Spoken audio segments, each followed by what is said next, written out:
You ask Tiger to solve.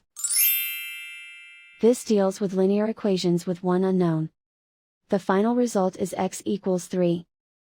Let's solve it step by step. Simplify the expression. Expand the parentheses. Multiply the coefficients. Simplify the arithmetic. Group like terms. Combine like terms. Group all x terms on the left side of the equation. Add 3x to both sides.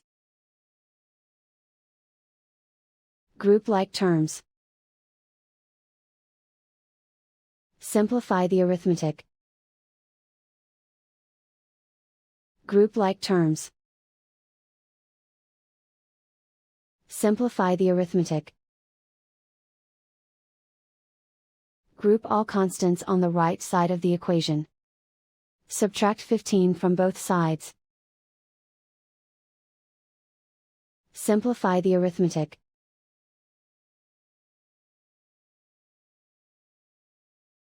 Isolate the x. Divide both sides by -3.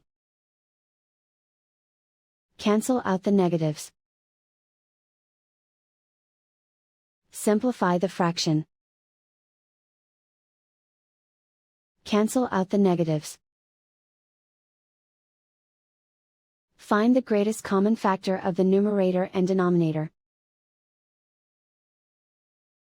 Factor out and cancel the greatest common factor. And so the final result is x equals 3.